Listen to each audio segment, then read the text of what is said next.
Hi, everybody. It's Coach Smith. Thanks for jumping in on this session on the makings of a great quarterback. I appreciate your time. And what I'm here today to do is just share with you my philosophies about the quarterback position. There's a lot of philosophies out there, a lot of great philosophies, a lot of great coaches. Obviously, the quarterback position has become such a critical component of success of any football organization. So it's an honor to be a part of the game. I love working with young developing quarterbacks. It's honored to be on this with you today. So let's get into it. First of all, just a little bit about who I am. So I grew up in Central Michigan. Graduated from high school in the mid '80s. Went to Bowling Green State University. I was there from 1984 through 1988. I was a quarterback. Started playing quarterback at about I guess it was probably about the eighth grade. But man, I just loved football. I was a multi-sport athlete in high school, and football was probably my number one sport that I put a lot of time and passion into. So yeah, I had an opportunity to move on to play in college at Bowling Green. So I had a real good experience there. Former high school coach, did some high school football coaching back in Northern California during the 2012, 2013, 2014 timeframe while my son was going through it. Kind of reconnected with the game, loved coaching, loved working with kids, and decided to start the Winning Edge Academy in 2014 so I could just exclusively work with quarterbacks. So been since I graduated from college, I've been in the business world. I've had several leadership positions in real estate. I've been in pharmaceutical sales, even in the financial services industry. I've done a few things, and so I'm kind of circling back to the things that I'm passionate about, the things that give my life meaning, as I'm now focusing on coaching and leading. So that's been a fun process. Recently got certified with the John Maxwell organization. John Maxwell has written over 80 books on leadership and published in 40 different languages. He's probably the number one leadership author, leadership expert in the world. He's got a leadership organization that I went through and partnered with and got some certifications with, and that's been fun because quarterback is such a leadership position, right? And so working with the quarterbacks, being able to develop their leadership skills and abilities, helps differentiate myself from some other quarterback coaches. So it's been a fun part of the process as well that I enjoy very much, teaching people, how to be people of influence, how to lead others. Also do some speaking at high schools for a company called Dynamite Sports, college recruiting process. So I've gained some incredible knowledge on that, which has been really good. Fits right in with what I'm doing, and so that's been outstanding. Also, again, now just working with the Winning Edge Quarterback Academy here in Raleigh, North Carolina. If you're in North Carolina, Virginia, South Carolina, reach out to me, and I'm available. Would love to get together with you and see what we can do to help you out. Go to the website winningedgeskills.com. All kinds of information, camp information, and we're going to get into some more things that offers as well. But certainly sign up. I send out a lot of content on how you can make yourself a better quarterback. So we want you to be a subscriber to the website. You don't want to miss out on the great content that I send out to the members. All right. So my mission is simply this: to give aspiring quarterbacks the proper foundation of mechanics, physical and mental skills, and leadership attributes so that they can have an opportunity to succeed at the highest level in football, but ultimately in life, because football comes to an end. Came to an end for me. It comes to an end for everybody as far as your playing career. So it's really important to take things away from the game that are going to help you be a better person, be a better husband, be a better father, better business partner, and just a leader in life. And football is such a great teaching ground, especially for a quarterback, to be able to develop those skills that'll apply to you later in life. Such a big believer in that, and that's a really important emphasis of mine. I want to talk to you guys about the difference between playing the quarterback position and being a quarterback. It's been interesting since I started over the past few years, really studying the quarterback position. But typically what we see is that high schools they'll take, I call it the show up athlete approach. They'll take their best athlete, they'll put him under center, they'll put him at the quarterback position. They kind of rely on his athleticism, right? Quarterback is a very undercoached position. And that doesn't usually work out too well because it's such a difficult position to play. It requires a special person to play the quarterback position, and takes a special type of athlete. So we're going to get into that. What are the differentiators? What does it take to be a great quarterback? And that's why we're here. But just know this: there's a difference between playing the quarterback position and being a quarterback. Being a quarterback is the total person. It's a person who, who's a man built for others, who's able to lead others, who has those skills, who is able to anticipate the needs of the coach, who's able to inspire other people, be a leader on the field, obviously, be a leader of himself, because it's such a hard position to develop yourself at. So you have to know how to lead yourself. And then being a special person in the community as well, representing your school and your community well. So being a quarterback is a great challenge, perhaps the most difficult position of all sport to play proficiently. Anybody can play it, but to play it proficiently is a whole other thing. So at its core are the following attributes, in my opinion. Grit, resiliency, the ability to overcome adversity, right? You got to have passion. Passion is like putting fuel in your tank. If you don't have passion, you're not going to put in the time required to be able to develop yourself as a quarterback. So you have to love what you're doing. You have to have that passion for it. And that'll allow you to overcome adversity. That'll allow you to put the time required in. You got to be focused, okay? You got to be patient with the process. Patience is a big part of this because it's so difficult, it takes so much time. It's an experience-based position, okay? You got to be mentally tough. That's part of that resiliency we talked about. You can be able to overcome adversity, setbacks, interceptions, coaches yelling at you, okay? Obviously, you got to be physical tough. It's football, right? So you got to have that as well. You got to have some athleticism. Do you have to be the best athlete? No, you don't. If you look at the quarterbacks at the college level and the pro level, they come in all shapes and sizes, right? Some are mobile, some are not. Some are pocket guys and real thinkers, and others kind of rely on their athleticism a little bit more. So there's different types of quarterbacks. So you don't have to be the best athlete out there. Do you have to have athleticism, be a good athlete? Yeah, absolutely, sure you do. And then obviously it takes character. We're going to get into that as well. Okay, so becoming a complete quarterback is not possible without personal growth, okay? You can't have something in life without becoming something inside. You have to become before you can have. So you have to develop yourself from the inside out in order to be able to lead other people, in order to be able to develop the character skills required of developing yourself as a quarterback. So we're going to get into that as well. So we're excited about the journey.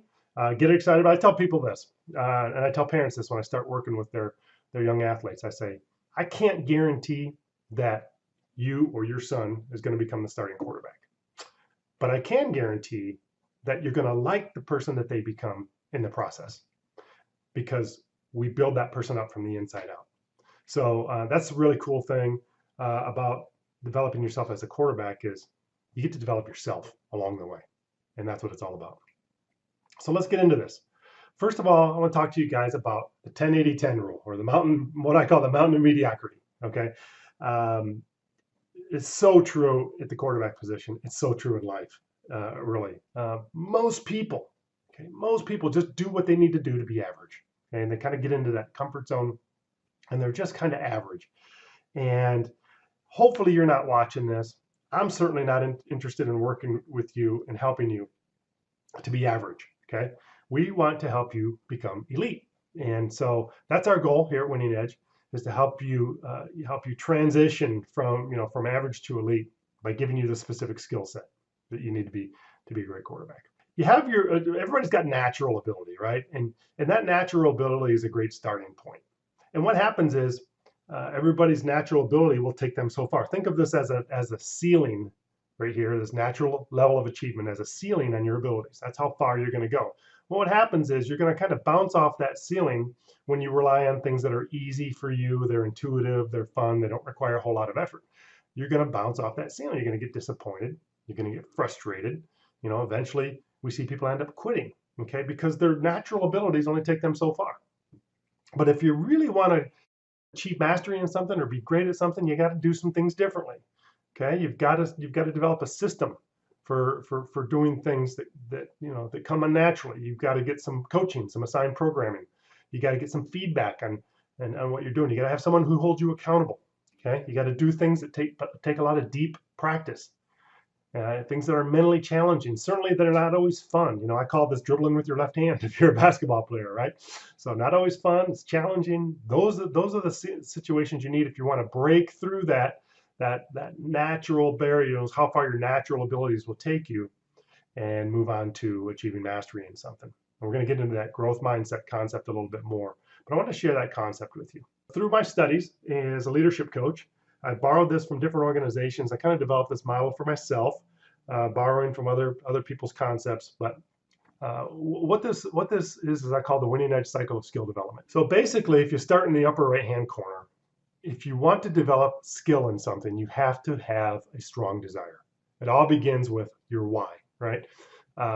It's been said that if your why is strong enough, you'll figure out any how, right? So, you've got to have a strong desire. You certainly have to have the right attitude to learn and grow.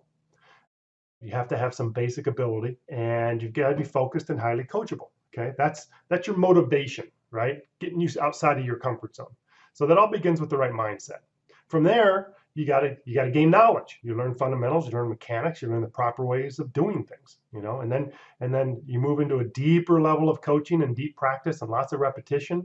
That's the action phase of learning. And then we move into the achievement phase, which is based on feedback, accountability, and obviously ongoing support. So that's kind of the cycle as far as, you got to start with the right mindset, and then we gain knowledge, then we move you into action, and then obviously some ongoing support and feedback, right? So I want to share that with you. I think that's a great way to look at learning. You got to get your mind right. Let's talk about this a little bit, okay? So it all starts with what you believe in. Okay, if you want to grow and develop in some area, it all starts with what you believe in, because what you believe in is what you focus on. It's what you see, it's what you notice, it's what you focus on, and whatever you focus on kind of starts a narrative in your head. Okay, I call it self-talk. You all have it. We all have it, right? So what you focus on is kind of the narrative that starts in your head when you start talking to yourself about, and as you talk about things and have that narrative inside your head, you start developing emotion around it. Okay, well, if you look up the Latin root word of emotion, it means to evoke action. Action is what emotion does. It moves you into action. So it provides you with energy. And that's the doing phase of this, right? And as you act and do, you're going to get results. And your results then further build your beliefs. So this becomes a real cycle, but it starts with beliefs, right? It's really important to understand. You got to believe that you can do something. I want to talk about a little bit about the subconscious and conscious mind. So here's how the mind works. Most of the time, our mind is in autopilot, right? It's not actively thinking because it takes too much energy to be thinking all the time. When you've studied and read books and really focused for a while, you get tired, right? And that's because it takes a lot of energy for the brain to work. So most of the time, our brains are in kind of just autopilot default mode. Okay, so the conscious mind thinks about possibilities. The unconscious autopilot mind just has certain beliefs, right? And then what happens is you can either be conscious and give your attention to something, or you can, in your unconscious mind, you get derailed. You pay attention to things. Things grab your attention rather than you giving your attention to something. Big difference. But we want you obviously to be conscious and give your attention to certain things rather than let things capture your attention. So you're going to be in control of that self-talk, right? If you're giving your attention to things, then you're in control here of your self-talk rather than your inner voice taking over for you if you're in default mode. Okay, so moving on into emotion. Okay, your conscious mind is a disciplined mindset. You're going to build emotion around things with discipline. In other words, you're not going to fly off the handle. You're not going to react in an undisciplined way when something happens to you. You're going to be thinking. You're in control rather than an unconscious mind that doesn't think. We just react to things. And this is, you've all experienced this on a daily basis where somebody may snap or react a certain way to you. Well, that's their undisciplined default mind because they're not engaged. Okay, so we want you to be disciplined about the emotion and energy that you're creating, because that's going to create intentional action rather than just relying on old habits and old ways of doing things. It's going to, your conscious mind will create intentional action, which will help shape your future destiny, right? Rather than it being designed for you. So that's going to further develop this belief cycle. But I believe in that so much that I wanted to share that with you. It's a great concept. And it's part of getting your mind right if you want to develop yourself here as a quarterback, because it is such a challenging process. So what are the characteristics required of being a great quarterback? Well, first of all, it starts with solid character. There's two types of character. I call moral character and football character. We're going to talk about each. Okay. It requires quarterback skill, it requires athleticism, it requires that you have a growth versus a fixed mindset, and it requires that you develop yourself as a leader. So let's get into those and just talk about that. So what do we mean here by when we start talking about the character of a quarterback? So moral character means you're honest, you're trustworthy. People can believe in you. Okay. John Maxwell calls it the law of solid ground, where trust is the foundation of leadership. People must trust you. Character makes trust possible, and trust makes leadership possible. Listen, nobody is going to follow you if they don't first trust you. Leadership without trust is impossible. So you've got to have that moral character if you have any chance at all of leading other people. And I'm going to say this too, you're not going to be able to lead yourself without character, which we're going to talk about here. And that's part of getting into.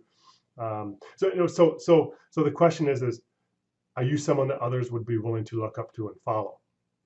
Can you easily represent the face of the program? Okay, these are the foundational characteristics. You think about a house being built. First, you start with a strong foundation, right? Well, having moral character is that solid foundation that you need if you're going to be a leader. Okay, what about football character? This is what I mean with football character. Think about raising the bar, the acronym for RAISE.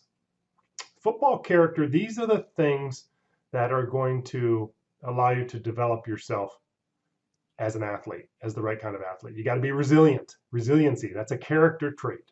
Being resilient or having grit, okay? A person who attacks their workouts, right? When you go to work out, when you go to do your business, there's no one, most of the time, there's no one sitting there watching you, telling you what to do. What is the level of your engagement? How hard are you working when you're by yourself? Okay, that's a measure of your character, how you behave when nobody's watching, okay? You'll be willing to someone who invests in yourself, who's willing to, not only invest your time, but invest your money to go to camps, to develop yourself, get some coaching, okay? You gotta be looking for a way to develop yourself and create an edge. Studies, you'll be learning based. This is a mental position, probably more than anything, any other sport. Once you have the physical skills, then it's all about your mental abilities. Okay, and then E for engages. You got to be someone who engages with your teammates. So those are part of the football character traits that you need if you want to be an effective quarterback. Growth versus fixed mindset. Let's talk about this for a minute. A person with a fixed mindset believes that they're only going to be as good as their ability will take them. Okay, so they're just relying on their natural ability. They believe it's set. Versus a person with a growth mindset believes that their ability is uncapped. A person with a fixed mindset relies just on their natural talent, whereas a person with a growth mindset relies on work ethic. A person with a fixed mindset believes that losing means they're not good enough, so they quit sooner. They just believe, hey, why try harder? I'm not good enough, right? So they quit. Whereas a person with a growth mindset sees losing as an opportunity to gain feedback and grow. Okay? A person with a fixed mindset, mistakes are not okay because that leads to losing, right? They have a scoreboard mentality. They measure their success by their results. Versus a person with a growth mindset, hey, mistakes are okay, right? Interceptions are okay because that's how I learn. That's how we learn as human beings. Now, obviously, we want to try to minimize those. We want to try to keep those to practices as much as possible, but you're going to make mistakes. You're going to fail, and you're going to have adversity. So you've got to learn to embrace that adversity and know that it's there to teach you, right? I could spend a lot of time talking about this concept, and we'll develop that more if we ever have an opportunity to work together.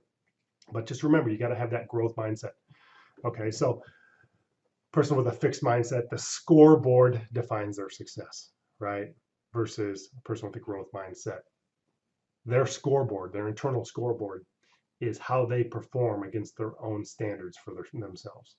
Okay, big difference. They could be playing a weaker opponent, and they're not going to be satisfied with winning the game. They're only going to be satisfied if played well enough to meet their expectations for themselves. Okay, so that's a little bit about a growth versus a fixed mindset. Again, vast subject. We could spend a lot of time on it, but you got to have that growth mindset if you're going to be a quarterback. Here's the beautiful thing. Research suggests athletes who have a growth mindset are more successful than those who rely on talent alone. It's been scientifically proven through research. Why? Well, an athlete with a growth mindset focuses only on the things that they can control. Okay, they focus on their effort, they focus on their attitude, they focus on being learning based, being a student of the game. Those are things they can control. Okay, so research that suggests that when an athlete feels like they're in control, they're going to play faster. They're going to be able to play with more passion, and they're going to be able to overcome adversity more as well. Okay, because they're not going to be disappointed by adversity. So they'll practice harder, they'll practice longer, and ultimately they'll become better because of that growth mindset. I hope that makes sense to you. Again, we could spend a lot of time on that, but they're more coachable as well. And they're always looking to get better. The law of the lid. The law of the lid is another John Maxwell. This is his. He wrote a book called The 21 Irrefutable Laws of Leadership, and this is law number one. And by the way, this is probably one of the most successful leadership books ever written. The law of the lid states that an organization will never surpass the level of its leadership. So let's look at that. What he means by that is that organizational success is capped by the level of its leadership. So on a scale of, let's use this example, on a scale of say 1 to 5, okay?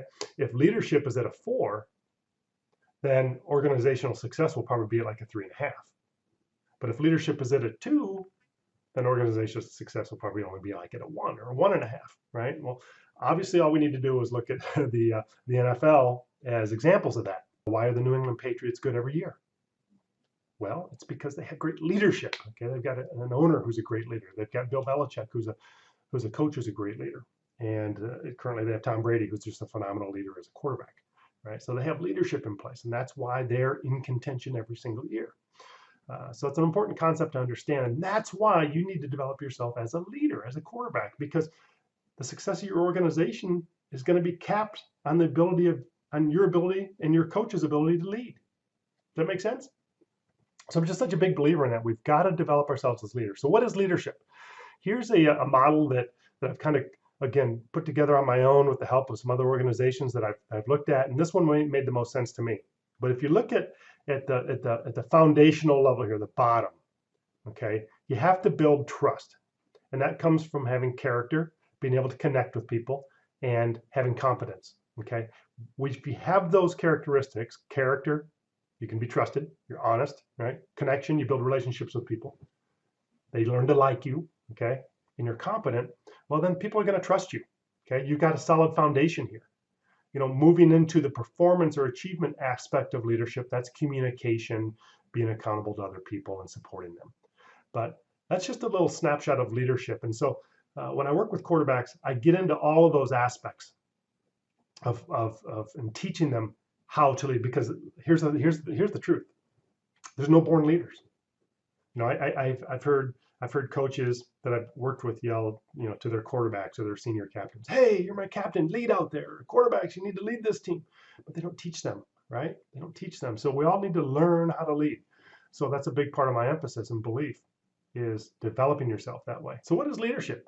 Well, leadership is just influence, right? It's being able to influence other people. Okay, we talked about this, no born leaders. It's something that needs to be taught and learned. It can't be awarded. Just because you're a quarterback and have a title doesn't mean people are going to follow you. Okay, it may help a little bit in the beginning, but it's not going to take you too far. So it comes from influence, which must be earned by building connections with people and adding value to other people's lives. So leadership, the law of the process. Basically what this means is what matters most is what you do every day over the long haul. Right? It's the daily disciplines, the passions that, you know, you're a product right now of what you've done in the past. Okay. You are where you are today because of your daily behaviors in your past, and who you're going to be in the future is going to be based on your behaviors moving forward. Okay. So that's the process we talk about. And so when you're developing yourself in something that's very challenging, like being a quarterback, you have to really, really invest and believe in that process. You have to trust the process, okay? But you have to be moving forward with the right behaviors, because behaviors turn into habits, and habits lead to results, right? Ultimately, people don't decide their future. They decide their habits, and their habits decide their future. So we have to be very intentional about this process. So being a quarterback and possessing the leadership skills that are required is a great opportunity to make a difference in this world today. I believe that so much. You have an opportunity here, developing yourself as a quarterback, to develop special leadership skills that are going to set you apart later in life and really be impactful on your life as, again, as a husband, as a father, as a leader in business, whatever your career you decide to do, as a person in your community. You got to commit yourself to serving others who are united for a common cause that's greater than yourself. Okay. It's not about you. It's about the team. It's about the process. It's about moving people in a direction, right? So it's a chance to leave a lasting impression that that can really, really make a difference in your life. So let's talk about some examples of leadership and act. We've got some great examples: Tom Brady, Drew Brees, Peyton Manning, right here pictured. And what's cool if you watch these people is they don't talk about themselves or their individual accomplishments. They talk about their team.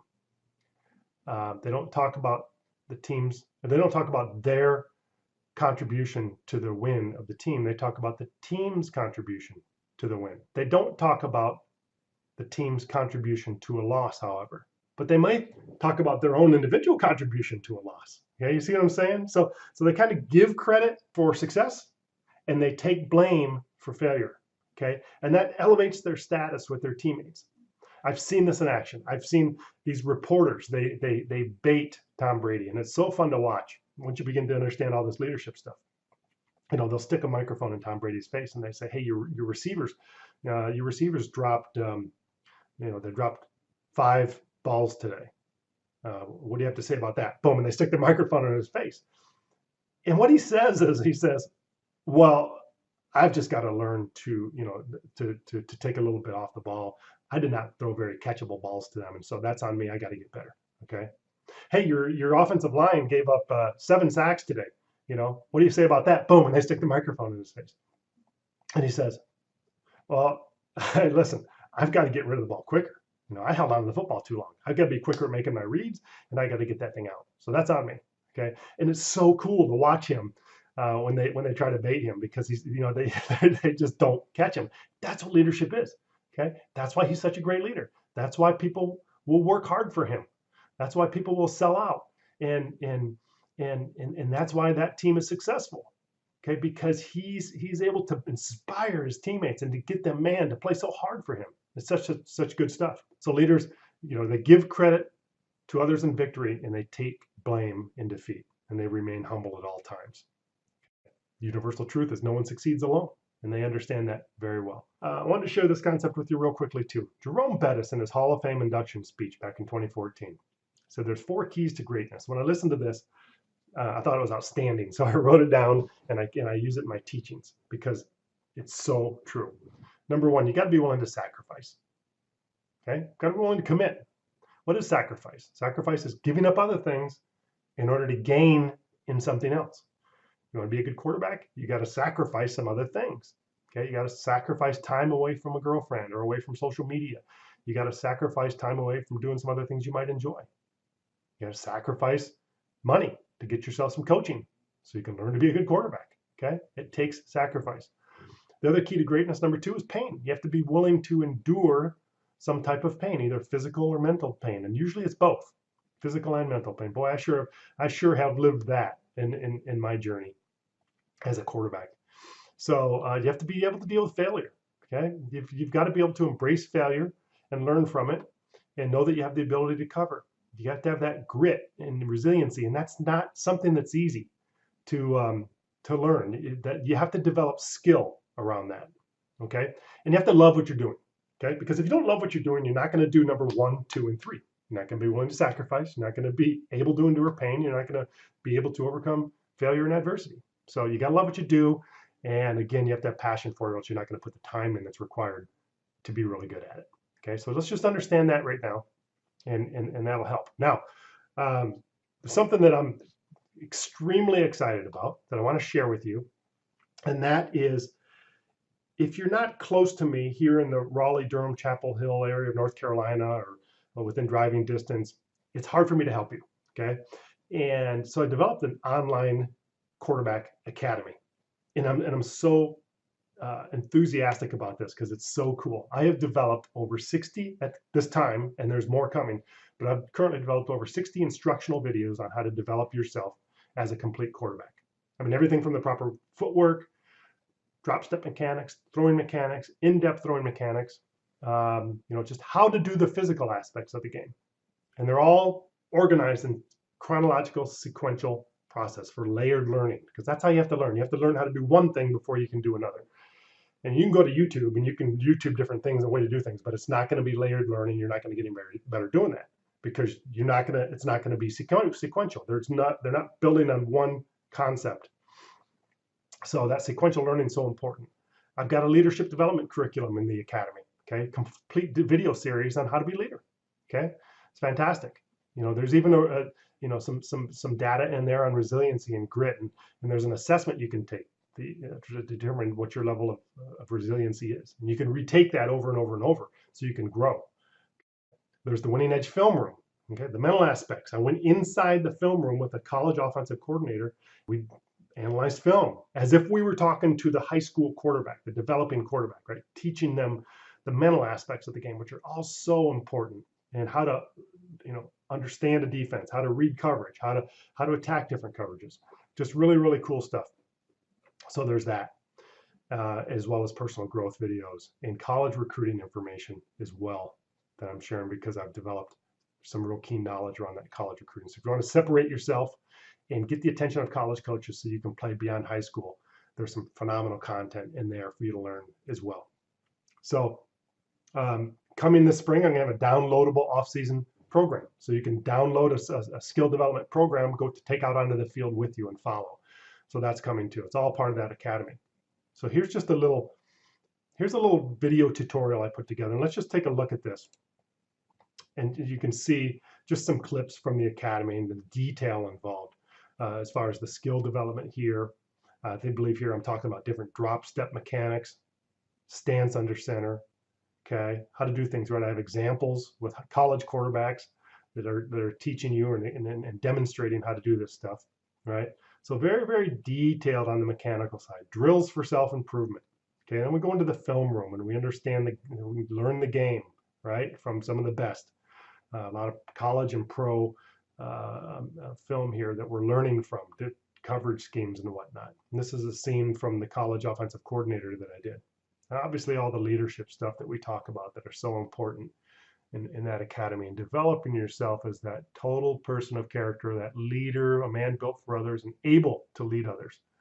So we teach you that stuff in the academy, and it's exciting stuff. So I would encourage you to jump over to winningedgeskills.com, go to the members page, and check that out. It's only $297 for a 1-year access to that academy. I mean, that's unbelievable, because you think about it. I mean, you would pay for a good quarterback coach, you're going to pay at least $100 per session. And there's some that charge several $100 per session. So here you've got over 60 videos you can learn from. And my gosh, develop yourself in so many ways. Only $297 per year.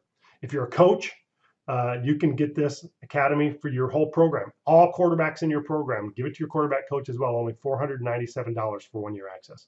So just what a tremendous value. So please check that out. Very proud of it. And that's something that can start helping you right away. Again, if you're in the North Carolina area, check out the websites. We do have some camps coming up, and I'm very interested in getting together with you, privately, if you want to do some coaching to develop yourself. There's my contact information, guys. So reach out to me. Make sure you join the website, because I send out a lot of content that you don't want to miss out on. So join the website. Even if you don't join the academy, certainly join the website. I want to be in a relationship with you and help you as much as possible. And then follow me on Twitter, winningedgeqbr.com. Facebook page is Winning Edge Skills. Check that out. Follow us on Facebook. I put a lot of content out there on social media that can help you get better now, as a quarterback from a skill standpoint and as a leader. So, hey, it's been my honor being here with you. Thanks so much for your time. Good luck.